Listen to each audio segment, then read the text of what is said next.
Hello and welcome to Nerdarchy for Nerds by Nerds. I'm Nerdicus Dave, and today I'm joined by Satine Phoenix and Jamison Stone. How Hey, you guys doing everybody. today? Hi. Oh, doing fantastically. Great. Good morning. Congratulations! Thank you. Cheers. Yeah, absolutely. You guys are kicking ass over on Kickstarter, which is awesome. You guys deserve it. Well, we just unleashed your stretch goal. Yeah, it So just got unlocked. congratulations. I've got You're booked to do some work with Yeah. us. I know. Excited. I saw that this morning when I woke up and looked at my phone. So it was definitely super cool to be involved, and thanks for Yay. inviting us to be a part of it with you guys. Oh, of course. Well, I miss you, so this is just an excuse to hang out. I know. My wife, Steph, was like, "Does this mean we're going to go out to Colorado now?" I'm like, "I don't know." Please come hang out. Are you vaccinated? We just got our first shots. Yeah, We are. Me and Steph are vaccinated, and my kids are each one shot in. Excellent. Okay, cool. Excellent. Yeah, So- come hang out. Yeah. Really we're fun. almost there. I was telling Jamison about our slumber party for GM tips. Oh yeah, that was awesome. I was just talking about that the other day, and someone actually yesterday, because the guest yesterday had mentioned like all the awesome people that are in the D&D and spreading the hobby around, and your name came up. Aww. Yeah. Well, and also too, like, the face of D&D has changed a lot. Like, what someone expects a D&D player to look like is vastly different than like when I first started the hobby. Yeah. So Yeah, it's like a whole new world. so a bard book, Sirens has been around for a long time now. So it feels like this is a long time in the making. Yeah, it's true. The live stream started with D&D Twitch, 4 years ago, 2017. Oh my gosh. Yeah. Yeah. And it's only 4 years ago, but then 2020, and that makes it like 9 years. That's like 5 more years. Yeah. Yeah. I started off as an all-girl band on tour through the Forgotten Realms because I am obsessed with Eberron. And so I didn't really know anything about the Sword Coast. And I'm like, oh, I'm working with D&D now. I should probably learn. Yeah. So, okay, I don't have time to read all the books, but I can learn about the world by being on tour. So I thrust the girls all the way in Chult, made them work their way back to Waterdeep. And they were really low level, and they get there and they're like, Vlanya, why didn't you just teleport us? That was horrible. And she's like, you guys needed some character. You're a little green. And they're like, what? Yeah. And also secretly Satine wanted to learn about the Sword Forgotten Coast, but Realms. also feature it, Yeah, because it's like you're working for this company, and yes, you're telling your own story, but also like you want to be able to name drop, place drop, and that. Good way to gain a few levels too along the way. It's kind of my thing. Although, Jameson I mean, you jokes could about that have just a stuck lot. with Eberron. Eberron's infinitely better. I also love Eberron. Forgotten Realms is probably like my least favorite D&D setting to play in. Yeah. And Greyhawk. They're all like, to me, they're all like generic Tolkien-esque style fantasy. Like the stories are great, the novelizations are great. But like, if I'm gonna play like generic fantasy, I might as well just homebrew my stuff. Yeah, I mean, I think that the Forgotten Realms are changing. Like the last year and a half, 2 years, things have been shifting a little bit more. It's more creative with Waterdeep Dragon Heist. I feel like it was a huge shift. Chult, I just love. What book was that? I Doom just of call it Chult. Annihilation. Yeah, Annihilation. So that one was really great because I know there was a lot of controversy and like this is not how you should represent Black people. And I was like, no. That's a tropical place. That's for my people. Those are like, I feel good. I was born in the Philippines. There's a rabid jungle out there that will kill you. That's my land. That's where I'm from. So I was really excited and felt that Tomb of Annihilation was a really good book to kind of launch into the new era of D&D. But with that said, I mean, Eberron, it's got airships and lightning rails and infused magic and everything. And it looks like steampunk, but it's arcana punk. Yeah. And I love that. I don't like browns and golds, bronzes of steampunk. It's just not my aesthetic. but I feel like this is hella Eberron. We Yeah. haven't run Jamison through Eberron yet, but you will. It'll be I look so forward much to fun. it. Yeah. Yeah. So, how did you guys get started with the Book of Bards? Man, we were just kind of brainstorming how to kind of take sirens and then put them in a radically new city, and what a bardically inspired city would look like. Of after the Red Opera, of what a warlock city would look like.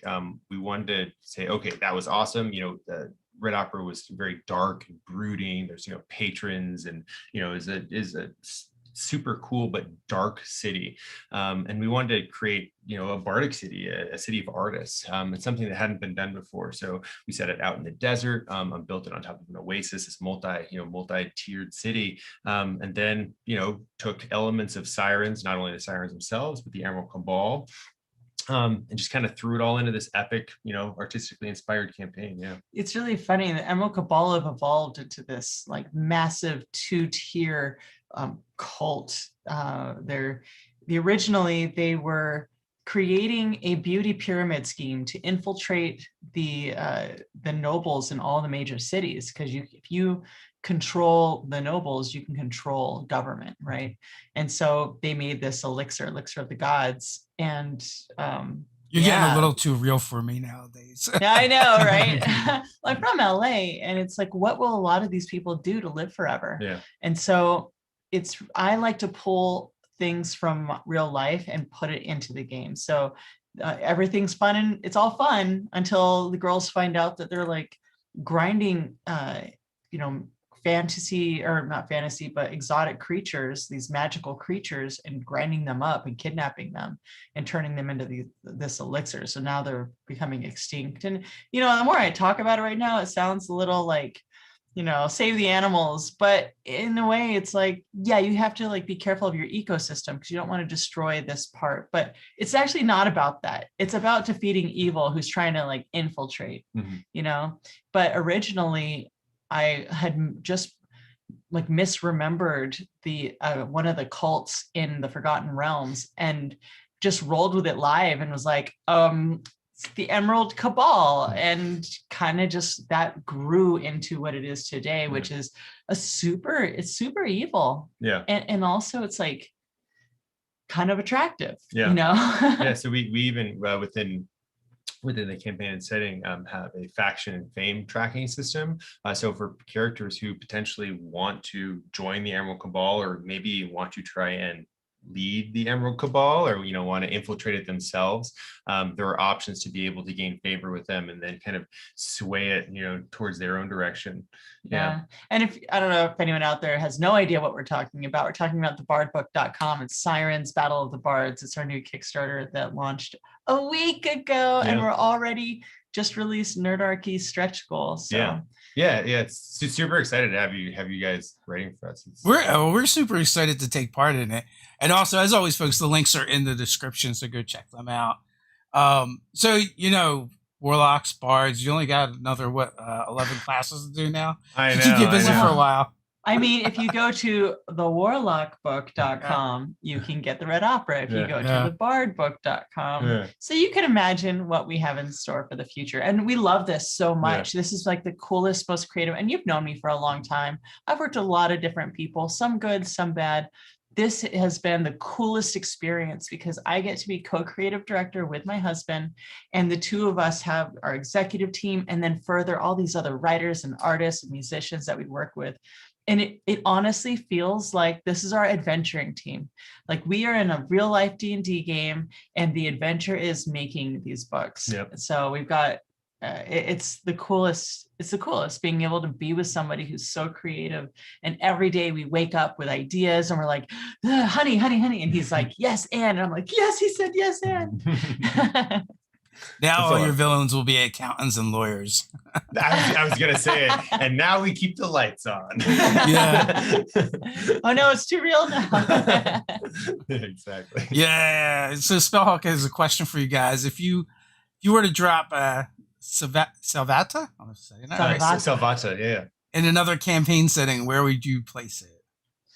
So this, we actually built it so you can do that. And it's built on an oasis in the middle of a desert. So any place that has a desert, you can do this. Now, it would be really wild to put this in Dark Sun, because that's a place that has like no magic, right? Yeah. If I'm remembering correctly. So this is an oasis in the middle of the desert. That would be really interesting. People flock to this place, and like what effect does that have on this world? But putting it in Eberron is really cool. Dark Sun would be even worse. It's not that Dark Sun doesn't have magic, but most of the magic draws on life force of the planet. That's why Dark Sun is a desert from them using magic, and it destroys the life force of the planet around it when you cast a spell. That's actually really interesting. Yeah, if you're a defiler, or you can be a preserver and cast spells, but it takes longer to cast them as you kind of slowly pull the energy from further away to not corrupt the ground and turn it all to ash. So that's actually really interesting. So you want to share with everyone like what this oasis is? Because this actually makes a lot of sense to pull into Dark Sun for this specific reason. Yeah. So basically, Salvata started with just a bunch of druids and bards. They were out in the desert traveling, kind of just as a caravan, and they stumbled upon an oasis. And this oasis was, beautiful, had fresh water, and the traveling party was so overjoyed to have this oasis and life preserving energy. They kind of thanked the gods and did this ritual of benefaction and thanks. And the gods listened and then smiled down upon them and said, "Oh, well, thank you for noticing our beautiful oasis." And they blessed the waters with this magical substance called Quesava, which basically, and for people who want to learn more about Quesava, they can go to the bardbook.com, and it's actually a magical item, an elixir that we have. Tonic, it's a tonic. And the bards, the druids were so overjoyed by this, they kind of started to build a little kind of almost like a Burning Man-esque kind of village around this oasis. And every 100 years, they did another invocation to invoke the gods to re-bless this oasis with magical water. It was during an eclipse, so it was like a very specific moment in time that happens every 100 years. And so each time they then built a new disc, and the city rose higher and higher and higher, and it really fuels a lot of the magic of the actual city itself. And so now this is the 10th year, and this is the last year that anyone will be able to actually do this invocation. And Calrath, who's been the Grand Chancellor of the city for the past 300 years, is trying to build a capping stone at the very highest 10th disc of the city to basically allow the city to recharge itself. But the Emerald Cabal has some other plans for the city, and so Vlania has come in to try and usher in kind of a revolution to spark the bards into action. So that actually would make a lot of sense to have magic in this world, have magic deplete everything around it, and yet people are still trying to cycle and create this magical battery, because what are the consequences of that, and how mad will the neighboring nations be? So do you consider this a campaign setting, an adventure book, or basically a drop-in city, or all of the above?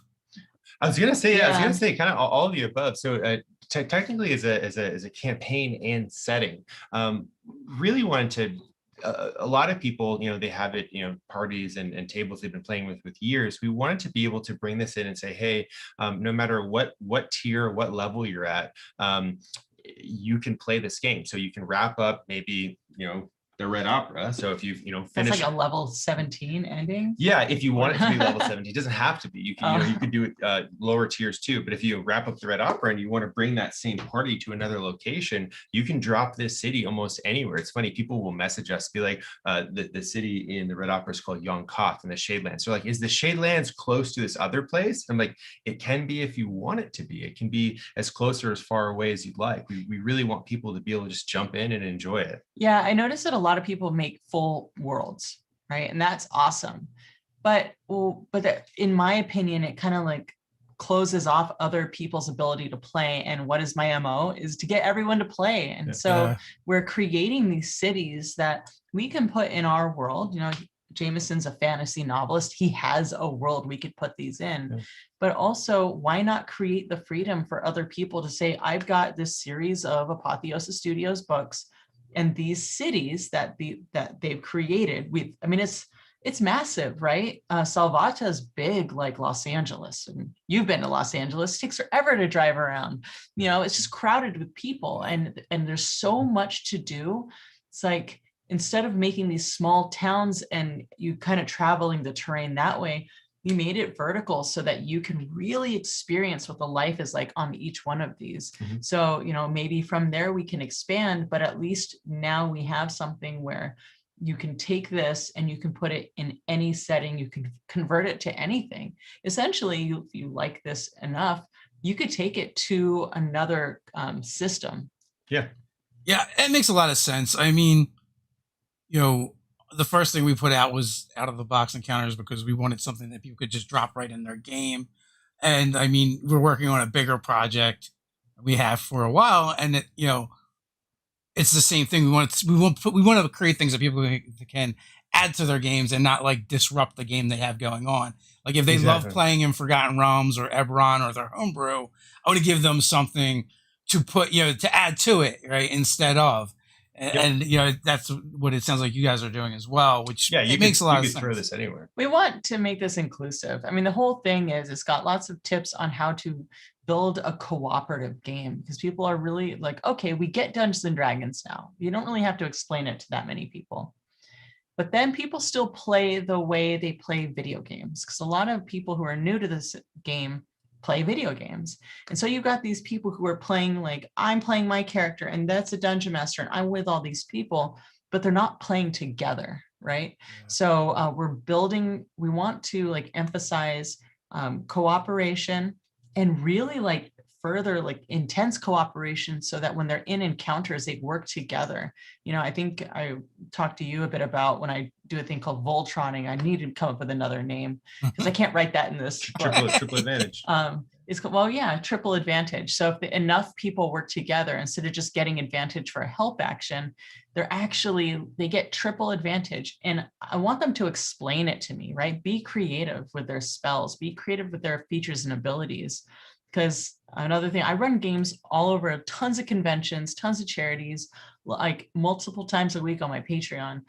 And I see new players and even veteran players who just do the thing that is written on their paper. It's like, what if you had the freedom of your imagination to come up with what this spell means to you specifically, and how is that different than the other paladin next to you or cleric next to you?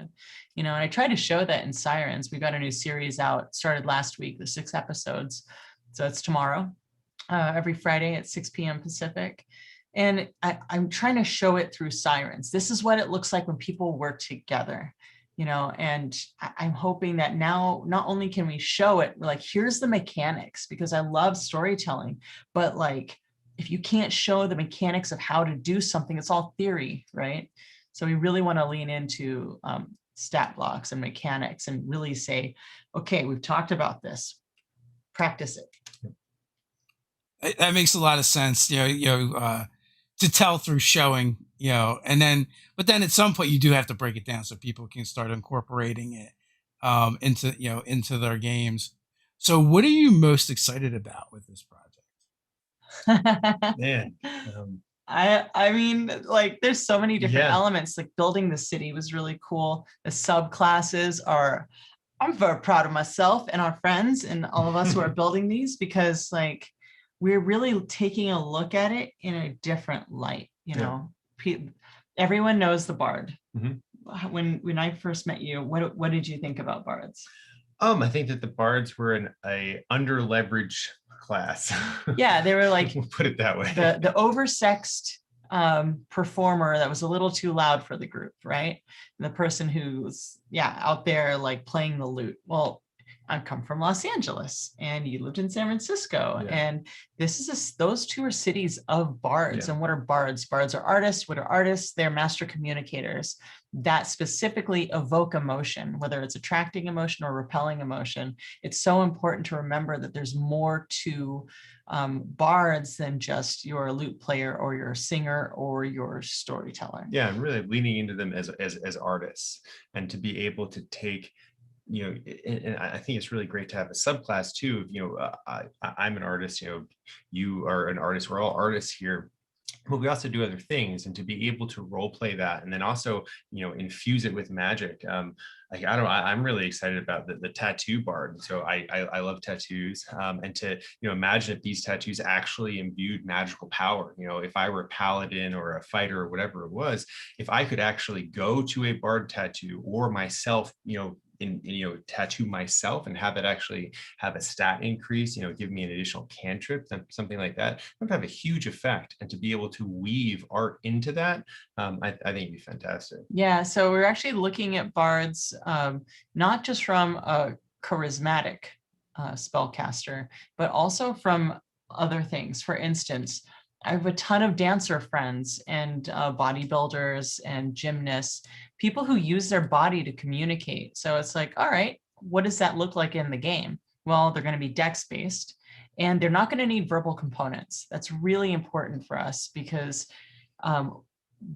some people can't hear and they use sign language. So like, do you need verbal components, or does that mean if you can't speak, you can't cast? And I think that's bullshit. So yeah, we wanted to make sure. So we're actually developing them instead of saying the gymnast bard or the dancer bard. This is your College of Anatomy.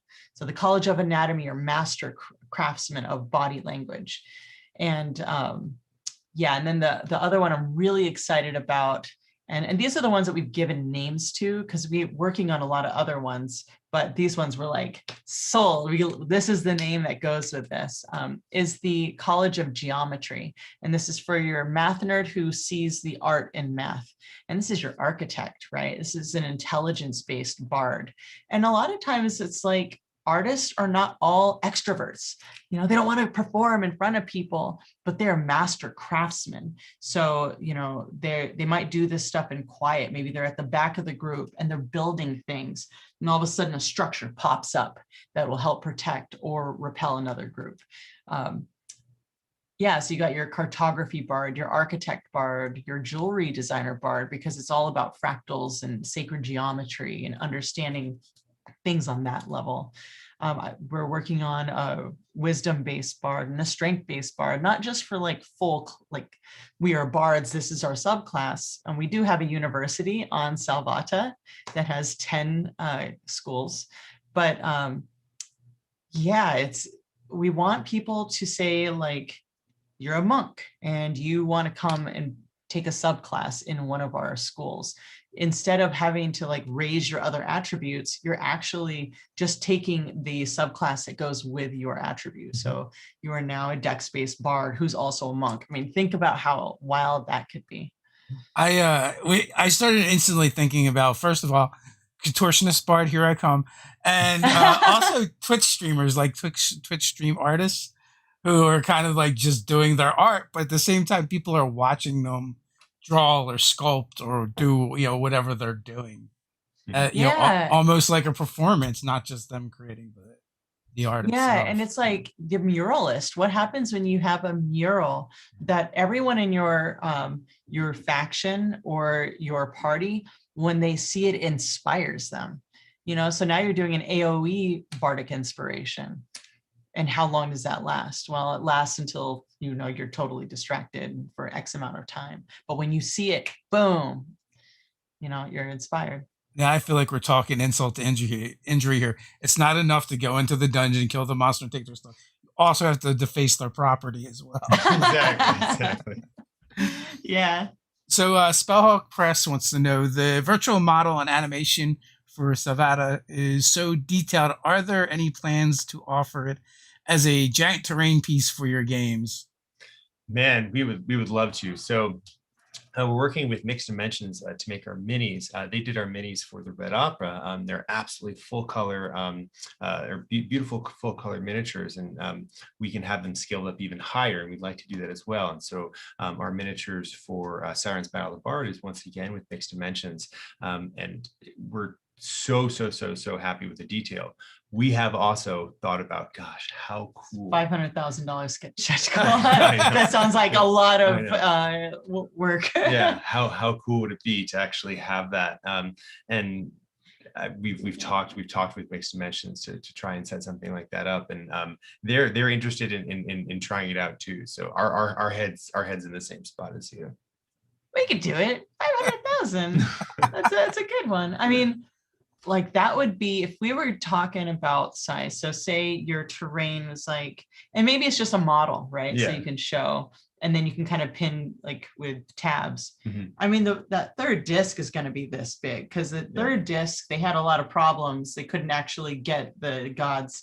They didn't perform well enough for the gods. And gods are like failure in their performance. The gods were like, nah, it wasn't quite good enough actually this time around. And then the bards came in. Yeah, they shorted them on one of the discs. Exactly. Yeah, so now or they had to double down and then build it out. twice as They big. couldn't actually build higher. They didn't have enough cassava, the magical oasis water. Yeah, so that's just like one, and then it's not like a 3-story building. A 3-story building is this, but then the next disc is like here. So this thing would probably be as tall as you. Yeah, I mean, we could do kind of a scaled mock-up that was probably about that size, but it would be incredibly detailed. One of the cool things that we'd love to be able to work on, and also it's a giant city, right? So the idea of like making a giant city at terrain pieces, it sounds amazing. It sounds amazing and very expensive. Yeah, I mean, I think I've got one of the largest collections of Dwarven Forge. So all I can, like, as we're talking about this, I'm already building it out in my head. Yeah. And so this would just be another for, terrain collectors. I think this would be a really cool thing. Yeah. Now, our artist, Johnny, he actually, like, I don't know if you've seen the minis, but the minis are sculpted.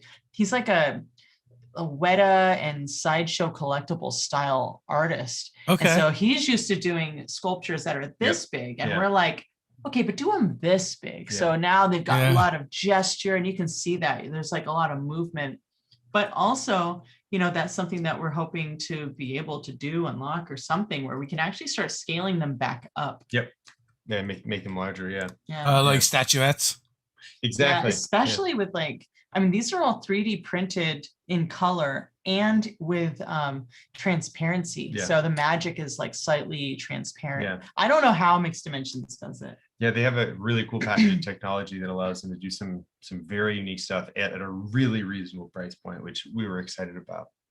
Yeah, all of that stuff is advancing so fast. It's wild.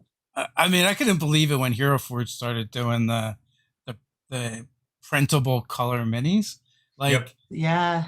Like, I'm not really that much into minis and terrain and stuff like that. I like it. It's cool. I'm terrible at painting that stuff. Anything that, like, I come from the construction world where, like, my small tools were like 15, 20 pounds. So, like, fine detail is not my thing at all. Yeah. But they had sent us some of the color ones, and Ted had gotten it. And he thought somebody painted it. So, like, that's what I thought too. Yeah, we don't have the minis up here. They're downstairs. Yeah, the minis are just absolutely amazingly detailed. And I thought when Mixed Dimensions first showed us their samples, I was like, oh sweet, who painted these? They're like, no, this is how they're printed. I was like, how expensive are they? And so we're able to sell our minis for $20 each, which is fully painted, far under other people who were printing them. And that was kind of the only way that I could kind of reasonably do that. I was like, okay, if we're going to do this, there, we need it to be cheaper than other folks, but even of a higher quality. Otherwise, I think we should just focus on other things. And we took a really hard look at it, and we're like, oh my gosh, we actually can do this. We think better and less expensive. So, yeah. That is completely awesome. We just want people to access, we don't want there to be a barrier to people. We're like, hey, this is our product. These are our products. We even have samples. We've got a full Sirenscape sound pack. We've got the chapter 1 and a bit of the history of some of Salvata and some NPCs.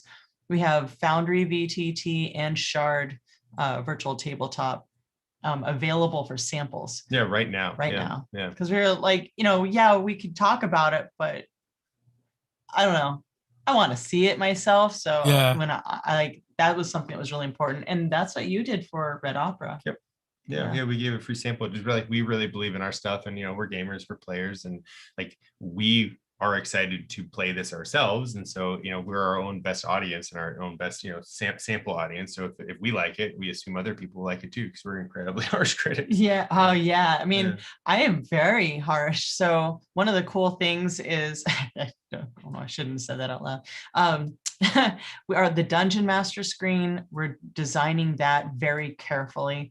I'm helping lay out with the design of the interiors of the book, because oftentimes people will design the book, but they don't design the books with the idea that a dungeon master is going to read it and needs quick reference, and being able to like go back and forth and see where pages are and where tips are and encounters are. And it's so important to me that people can use this fast.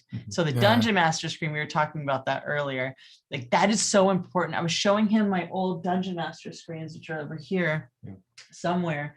And I was like, this is my problem. Oh, this one's a really nice one.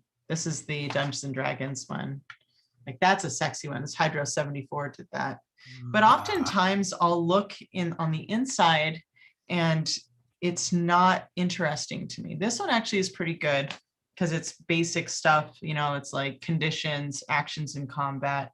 But then there's like travel pace, obscured areas, and there's a couple other things that's like, do I need this? Do I not need this on my Dungeon Master screen? So now we're able to say, okay, what are things that we know you're going to need to play this game? Well, there's factions and fame points. So we're going to need a tracker for that. There's facts about the city. We're going to need to have information of that, and NPCs, but not just like the names of the NPCs, quick reference. I really love the stat trackers, guys. And like, I don't know if you remember those, but they kind of like, they hang on, it's been so long since we all played in person, but they hang on the back of your Dungeon Master screen.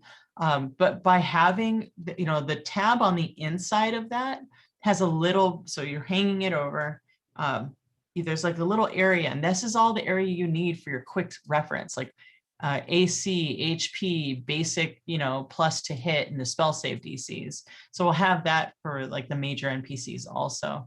I'm really proud of it. I'm really excited about this. It's like made for people, for artists, by artists, but also with the idea that, we are storytellers.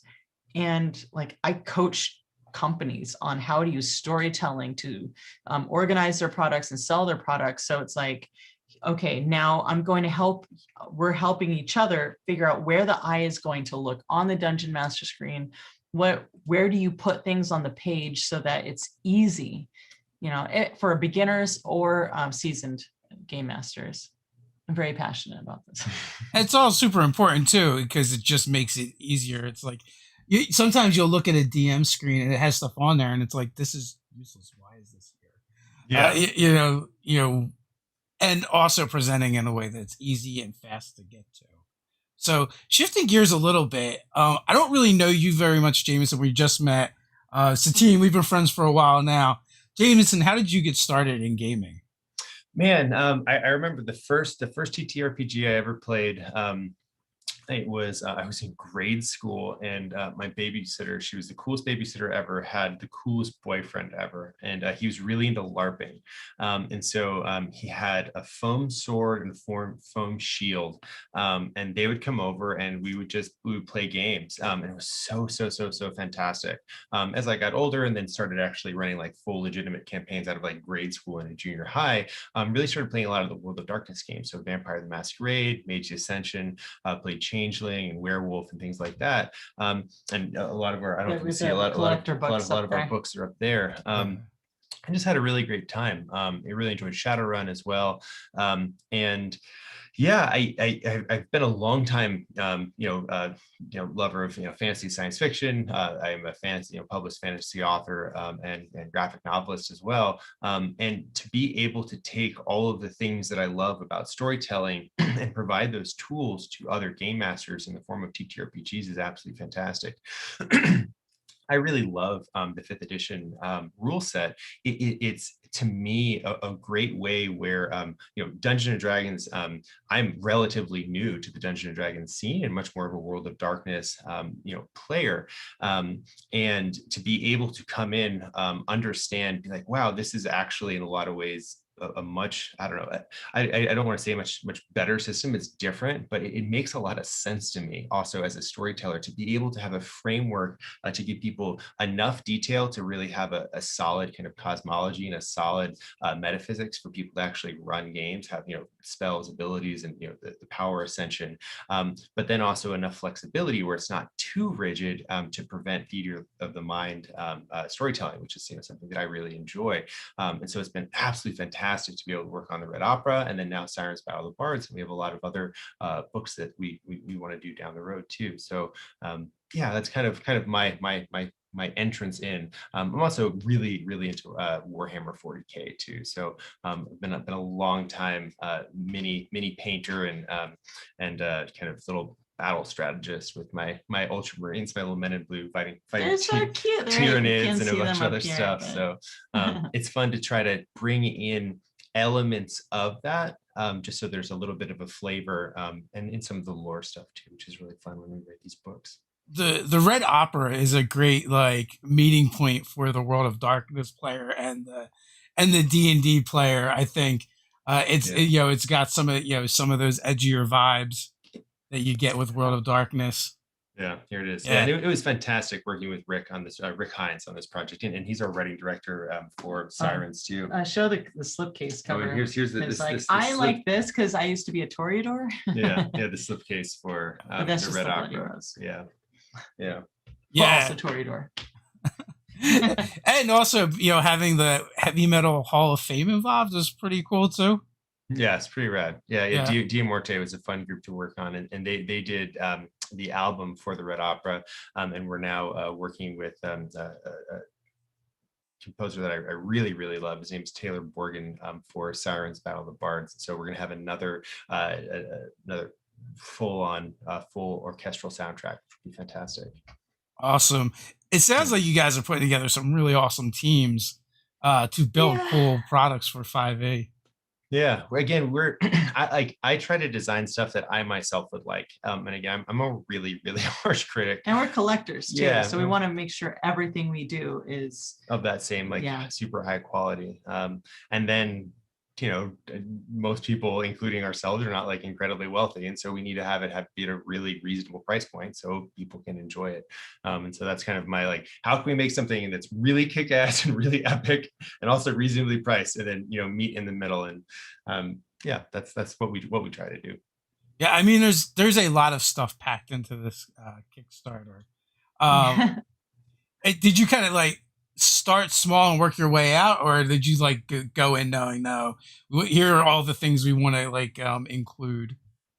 I kind of started big. We're this is all the stuff we want to have. Let's see if we can make it all happen. Yeah, I mean, what we're trying to do is build an immersive experience, and you and I, we've done D&D in a castle, and so we really want to submerge people into the beauty of what we're doing. So by having the orchestral soundtrack, and we did a song with Jason Charles Miller, and we're even coming up working with people with more of a eclectic taste in music. We're trying to bring in just so much richness.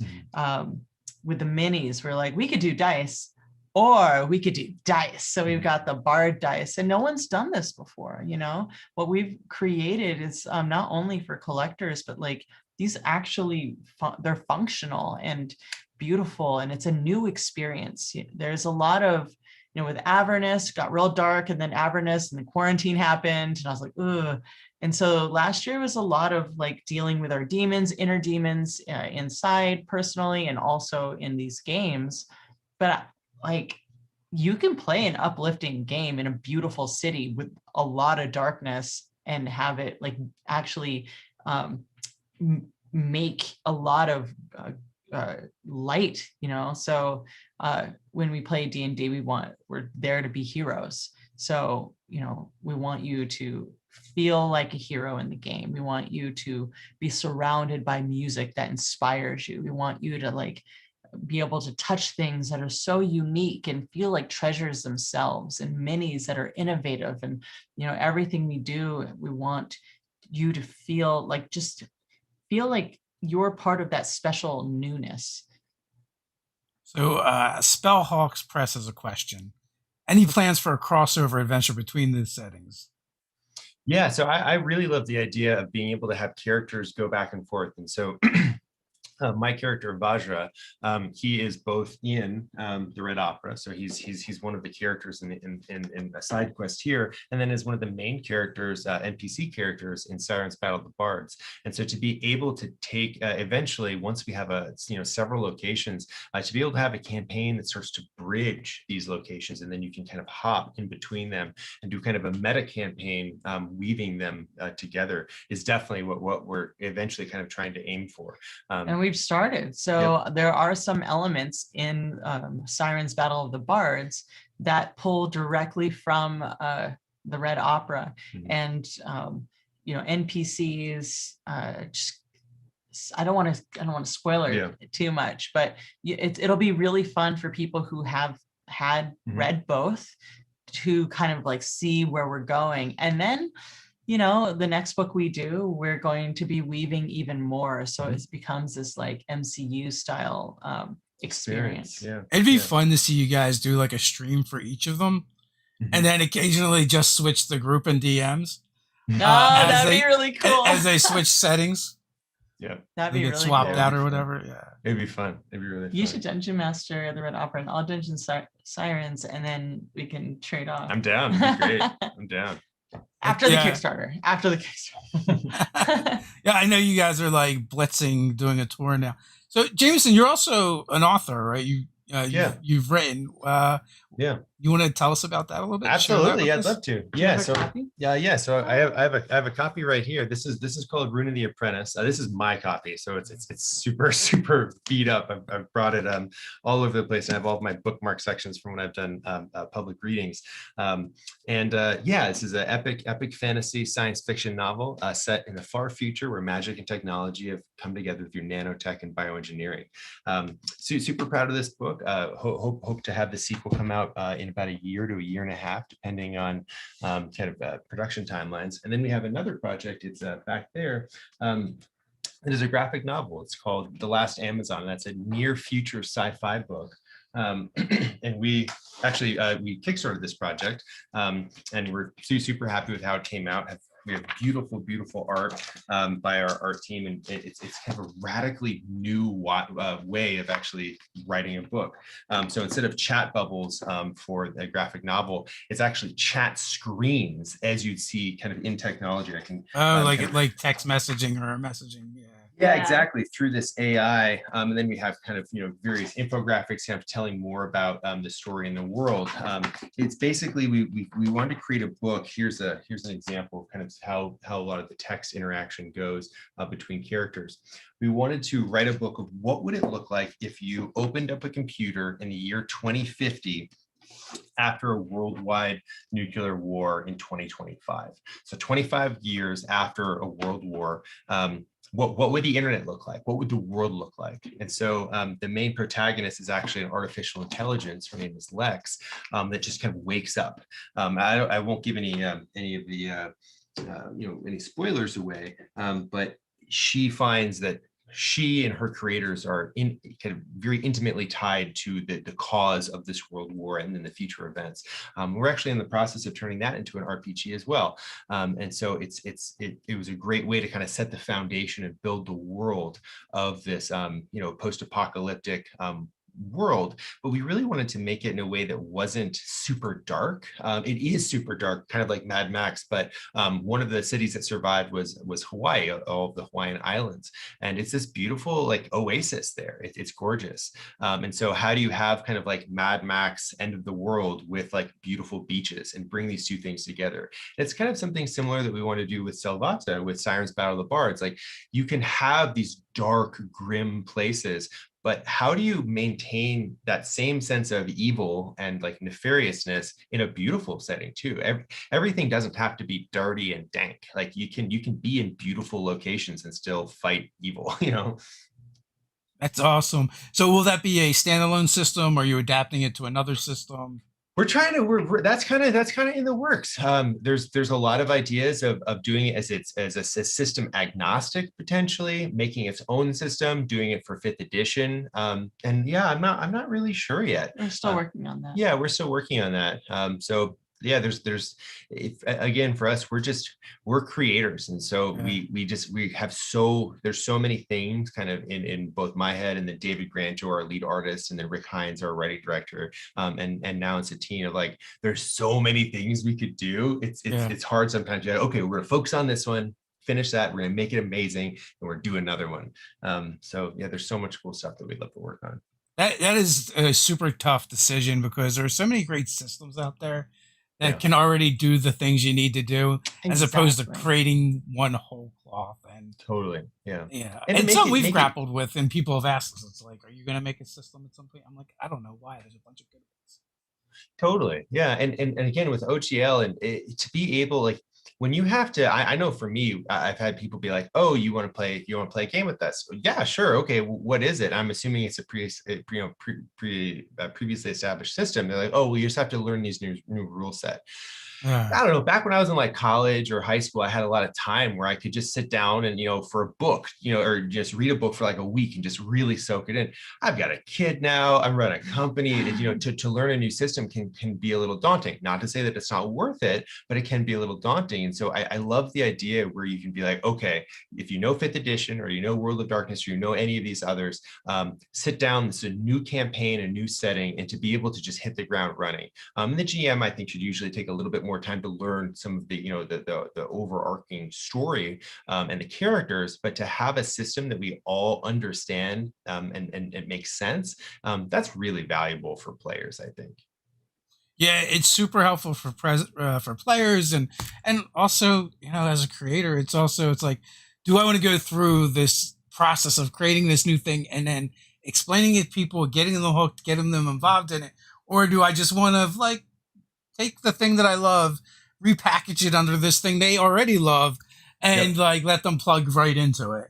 Yeah, I mean, how long has fifth edition been being play tested? I mean, it's like, It was play tested for what, 3 years? yeah, I mean, like, how many people have gone through fifth edition? And that was 2014. Yeah, it was I mean, it's like released, it's such a polished system at this point. Like, I can't even imagine bringing another system up to that same level. Not to say that fifth edition is the end all be all, right? But it's Yeah. like there's a lot of time been put into making sure that a lot of these things that work, and then we can build on top of them with our subclasses. We had a lot of awesome subclasses for our Warlock book, the Red Opera, and we have some really awesome subclasses for Sirens Battle of the Bards, and we introduce a couple of new play mechanics, but we're not like reinventing, Yeah. the entire thing, at least not yet. So, what is your favorite subclass from the Book of Bards? Man, it's hard. I've been trying to think of. I really like the tattoo bard. I think that's a really, really cool idea.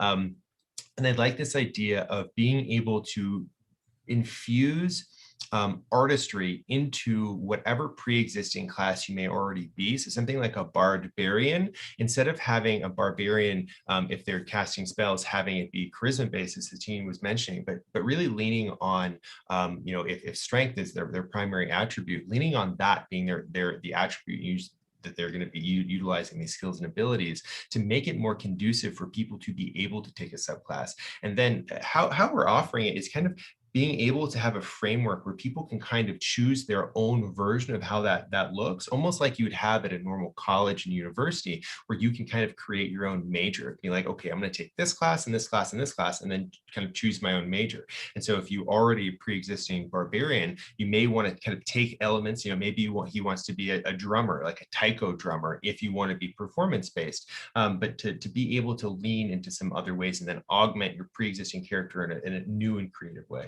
Yeah, so Vajra is a battle mage. So we're coming up with, and we haven't named this yet, we're coming up with ways to do this, like with artistry and for what he does. He's a paladin, and yes, that's charisma based, but how can we change that up even? Also, some of that stuff is kind of surprising the attributes we think they take and what they actually take. Yeah. When you start learning about it, you know, my father's a jeweler, and so I remember having a conversation with one of the guys that he would work with, and he was trying to explain some of the concepts to me, and he's like, "Really, being a jeweler has more to do with like brute force." I'm like, "What?" Yeah. He's like, "Yeah, it requires a lot more muscling than it does finesse," and I'm like, "I wouldn't have thought that at all." Yeah. And like, they were some of the old school guys that when they originally started, like, well, they always worked everything in metal. Yep. I think like now everything gets worked in wax first and then Yep. cast it. Yeah. Yeah. Yeah. I So still like you have an impression of something and you find out about it and it's like completely different. Yeah, I think when he was researching paladins, he's like, charisma? Yeah. Yeah. Yeah. Yeah, it was kind of a funny thing, but again, then leaning into it's a fun class. I really dig it. Mhm. Yeah. So there's a question, and I kind of know the answer to this about, well, any chance of this will make it onto D&D Beyond. Getting stuff on the D&D Beyond that is not official D&D is very, very difficult. Yeah, I mean, D&D Beyond is a licensed Dungeons and Dragons. So what do you see on D&D Beyond? You see all the books. You see their partners that they've worked with, like Critical Role, the Rick and Morty content. Now you can put homebrew stuff in there, but if you're looking for a way to get a PDF, you're going to go to the DM's Guild, and that is DM's Guild is a way for you to PDF, except they own half, right? So they own it, but then you own it, and also you own all the art. So we've made this available on Drive Through RPG, so that we own it, and we want to make sure that we're not giving. I mean, gosh knows how many projects I've worked on where I lost my IP, or because of how the money situation goes. Nobody really talks about contracts and lawyers and stuff, but this is a real thing. You can lose your IP. You can you work for someone else and suddenly it's not yours. So we were like, he's got Apotheosis Studios. It's a publishing company. It's a game company. So we want to make sure that like we retain the rights. We work really hard on this, and we want to be able to be fair with our artists. And so no, we won't be on D&D Beyond, but we're very proud to be able to own it. Yep. Yeah. No, and it totally makes sense. When you go into like the DM's Guild, you go in not owning whatever you put there. Essentially, it's like you own it in that space, but you can't do anything else with it. Now we do make our characters in D&D Beyond. Yeah, I love D&D Beyond. Yeah. I use it every single day. Yeah. Now you use it every day. A crippling crutch for me playing things that aren't official is the fact that it's not in D&D Beyond, because it does make doing everything so much easier. Yeah. Totally. So like when I make a game or I'm running a game, I actually have hyperlinks on my Evernote. And it's just bullet points and hyperlinks, and I can click and open.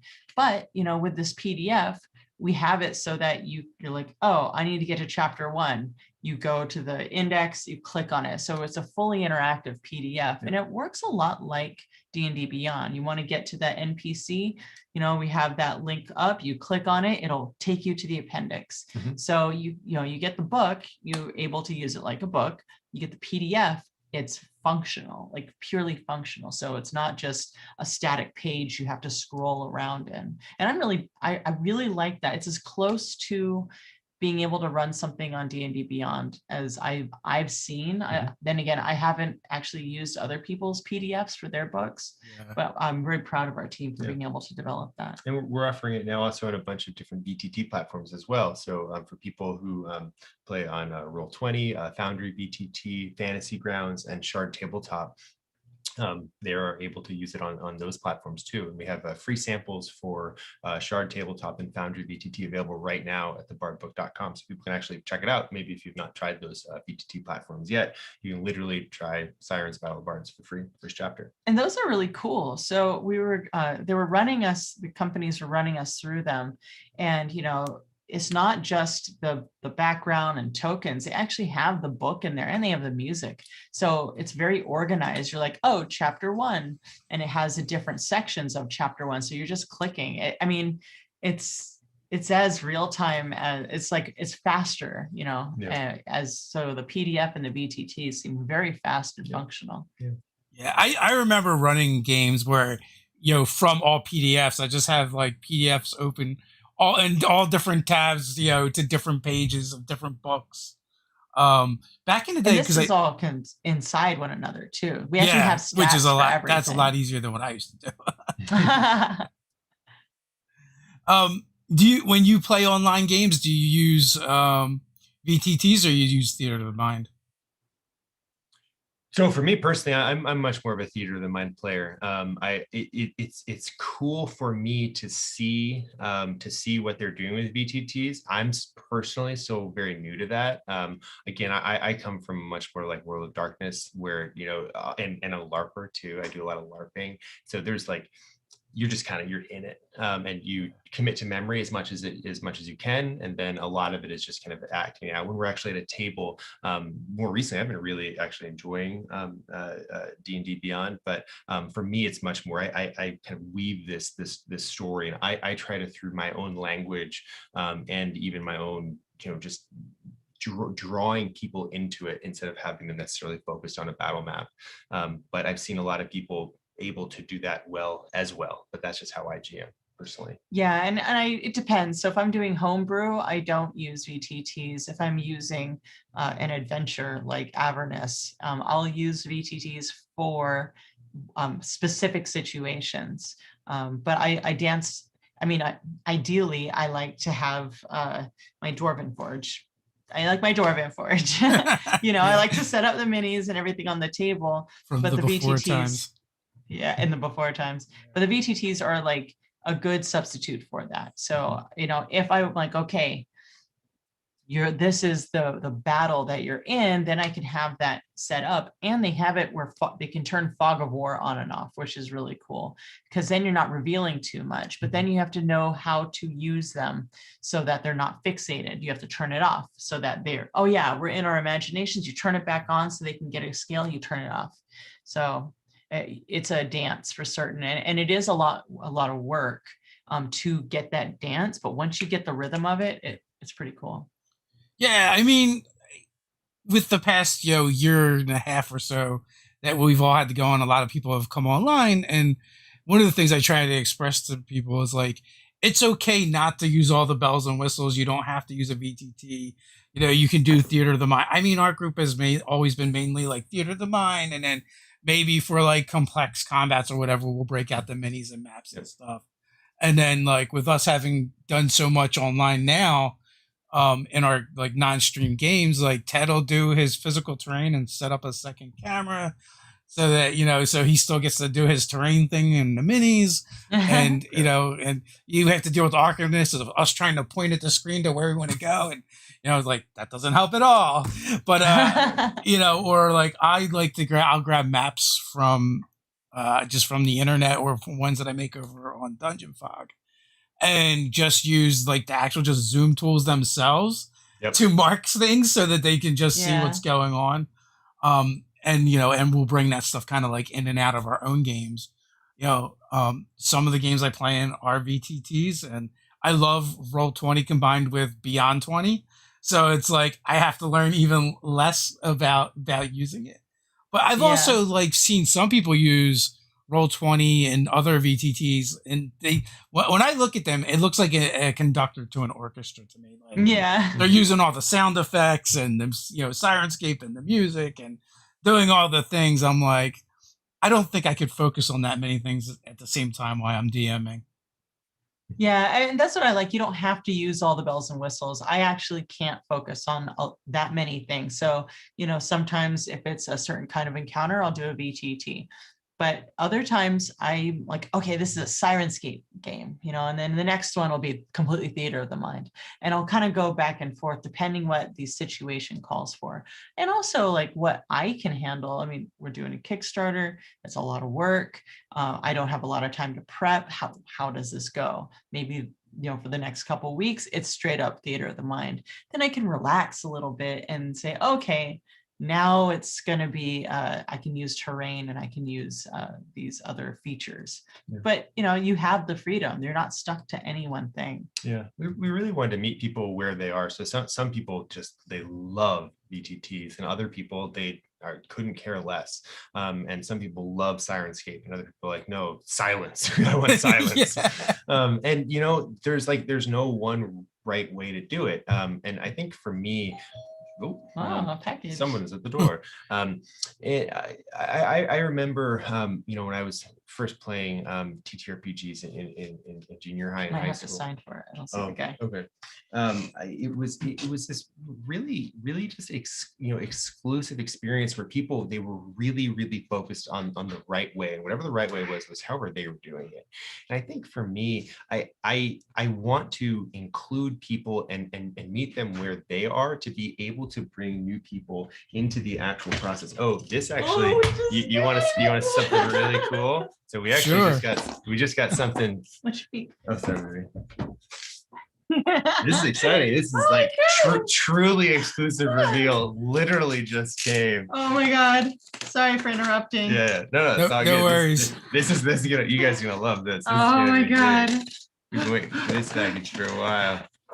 You may know, here, hold this up. You may know. Does anybody know what this symbol is for? Oh, nice. That is our dear friends at, it's just there's so many things. Oh my God. Okay, you open this one, I'll open the next one. All right. Dun, dun, dun, dun. All right, here we go. Should I open that?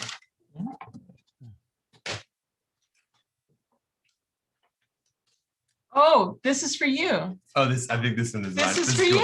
This is that's they sent us a wormwood box. This is awesome. Is this the this are is these for not, yours. are these not the Oh yeah, this is your present. Oh, these are okay. These are the ones. They haven't come yet. Oh no, we thought this was the Sirens the one. Sirens Oh one. darn. All right. Well, we have some Switching bait. All right, so we have some really awesome Sirens wormwood products coming, but these are fantastic. So they sent us these two. So that's really nice. huge shout out to Wormwood. Yeah. These are fantastic. So very nice of them. Yeah, this was actually for Jasper's. Yeah, I think this is for gift Jasper's game day, which we're playing in. But we have. Oh, I thought they were the beautiful, thing. They're supposed to come in today. Yeah, too. they're supposed to come today. Some beautiful wormwood Sirens Battle of the Bard boxes that we have in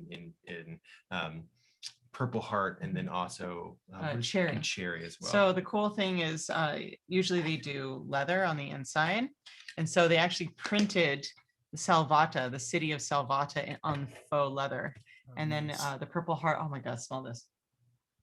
God, I used to be. I did a summer apprenticeship in a woodworking studio. So I did carpentry for a summer, and so it's been really cool working with Wormwood and seeing how they are designing these boxes and the beautiful craftsmanship.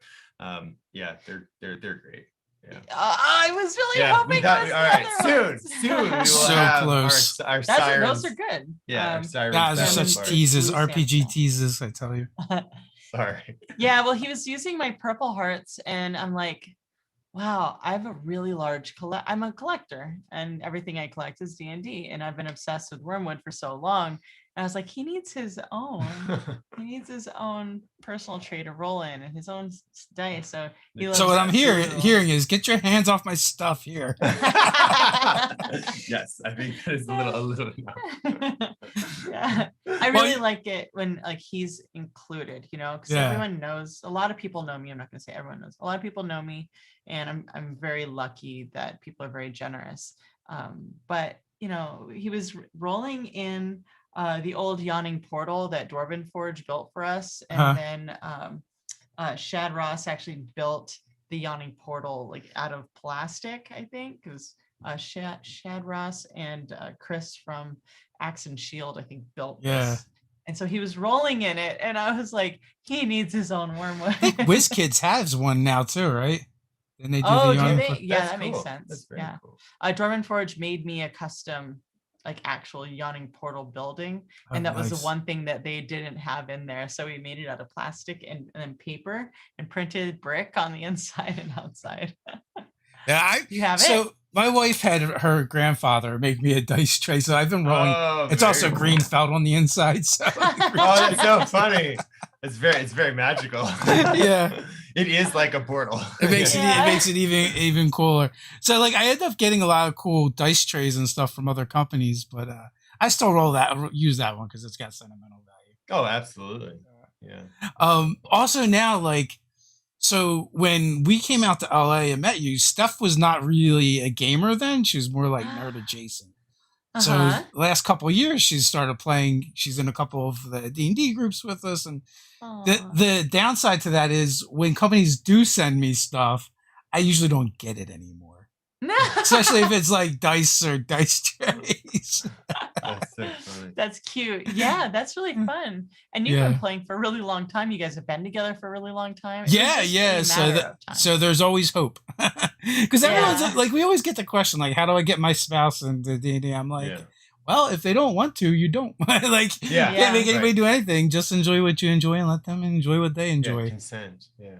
Yeah. Well, congratulations. Yeah, that's rad. Yeah. we- So we got like 3/4 of the family that games now. My daughter has no interest. So That's so funny. Yeah. I can't imagine a world in which I didn't play games and make games. Yeah. It Yeah. just is so kind of core to just how I approach reality, I guess. When we met, Yeah. he was like, "So what do you do?" And I was like, "I literally travel the world teaching people how to play and, you know, spreading goodness and light to everyone." And that he had said that was what his like whole thing about gaming was and why he built Apotheosis Studios. And I was like, Yeah. Yeah. And that's one of the reasons why we came together, you know, is because of play and Yeah. and all this. Yeah. That's pretty rad. It's been fun too. Do you and your partner, do you guys do any just kind of couples? We've been doing couples D&D, which is really fantastic on Satine's Twitch. It's been really awesome. I've never actually, I've both GM'd and been a player when we do kind of like sidebars and then bring that into the larger table, but I've never just done like a two person game before, ever. And yeah, it's just like a radically different experience and really fun, actually. I don't know if you've had that experience. no, we've not ventured there yet. Honestly, finding the time to add that in itself would be difficult. Yeah. I've only played like one-on-one D&D a couple times, and when I think about it, I feel like it's a little bit intimidating in the sense that it's a very intimate experience to play an RPG with you and just one other person. Because the whole story is about whatever is going on with that person and their character, and it will greatly change the game. I've played a bunch of games where there's 2 players, and you get to tell different kinds of stories, and that's the other advantage of one-on-one is imagine you're telling vastly different types of stories. Well, you realize as a game master that you have to be on all the entire time. Whereas if there's multiple players, you can kind of like stop, let them go and kind of calculate. But in this case, you have to be on and you have to play all the NPCs. So, it's more complicated to have your player be alone and fighting all these things. It's really hard on the other player. So having them travel with people actually allows them to, role play, allows them to utilize the other people in the party. Kind of like if you're playing Baldur's Gate 3, it's you and the 3 other characters. But being on all the time, that's a lot. And then all of a sudden you realize how cruel and scary the world is that you're playing in, because if it's like, all right, it's you and 5 other people, and the group can fight everything in this world and interact with it. Right. But if you're by yourself and the world is trying to kill you, it's like, why are you here? Why don't you just plain walk into a place that's nicer? Yeah. So do you do that? Do you use a lot of NPCs, or is it really just one-on-one? Oh, yeah. So we're on episode 9, I think, and it was just him. and then he acquired NPCs, Mhm. and then now he's off going to another location with one other NPC. Mhm. Okay. So he's getting the experience of being. It's kind of like the Conan experience, right? Yeah, with almost and almost kind of like the like sidekicks a bit. Yeah, because a Yeah. lot of them are either slightly less powerful than Vajra, my character, and you do a great job too of having them each have their own unique personality, but also still yes and with the caveat that they have their own Wants and their wants needs. and needs, Yeah. which is really really interesting. And then to make battling a little faster, Satine will sometimes have me roll for the other characters in combat too, to make so Satine's not just like rolling everything. Yeah. And that streamline it, Yeah. which is helpful. And there was this one combat where it was him and the three other NPCs and the bad guy, and then other things happening in the environment. So he's actually one encounter. I'll actually change it up every round. So he said something to the group, go and do this, and they all know because he pep talked them to go do these things. But maybe one of them starts to fall apart, and then then he has to go back into the conversation with them while he's fighting. And then also sometimes I'll ask him, what does this NPC do in that situation? Now that you've said this, how do they react? And so that gives me a moment to go, okay, so now I'm pre-planning how these other bad guys are doing it while he's over here, helping me out with that way. So I've got like multiple wheels going at the same time, but it actually is a big relief on me.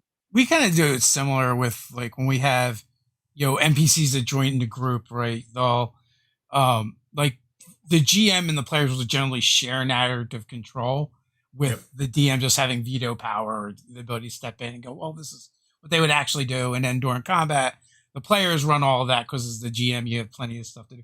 So doing that, do you find yourself having to role play with yourself a lot, Satine?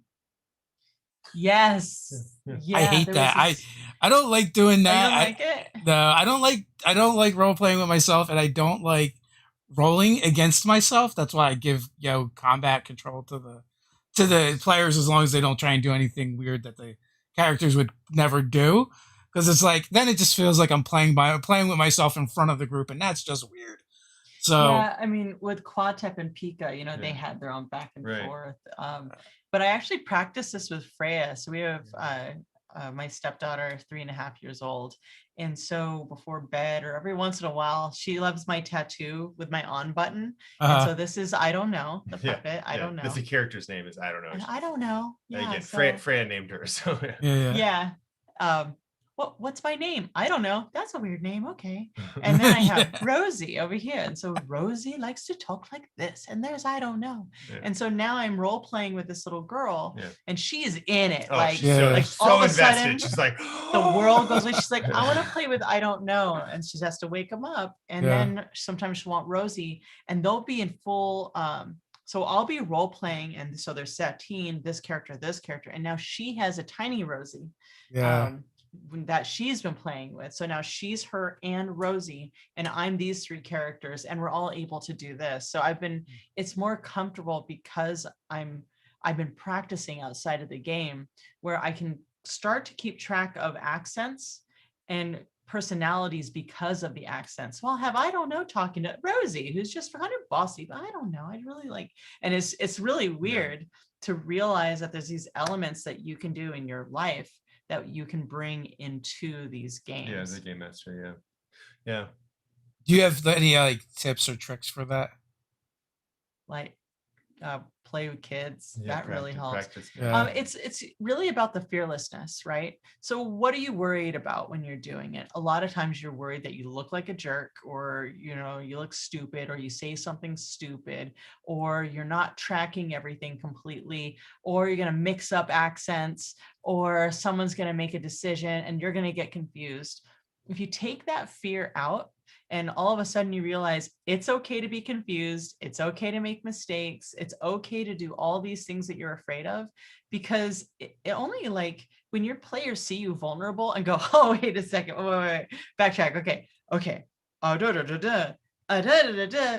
Okay. It's like, all of a sudden everyone's lit up because it's less stressful for everyone when you kind of can relax and goof off about it, because at the end of the day, you're there to play a game with your friends. You know, when you admit things that you're not available for, like the other day, we done so much work. It was like 16-hour days for 2 weeks. And I sat down and I was like, I can't see numbers anymore. Like, I need my players, dear players. I'm having a rough day. Oh, it was vaccination too. And we got vaccinated. So, you know, we weren't sick, but I just felt like somebody gave me drugs I didn't ask for, you know, and I did not enjoy. And so I was like, I need you to track anything that has to do with numbers. And they're like, got it. And it was that easy. So that's my tip. Yeah. Bedtime stories.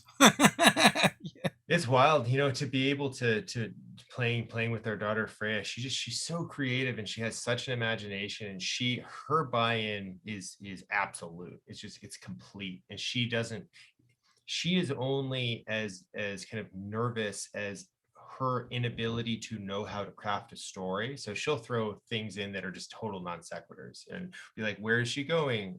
Daffodil. We're like, is that the name? No, she's going into it like a flower. And you're like, oh, okay, can you describe that for us?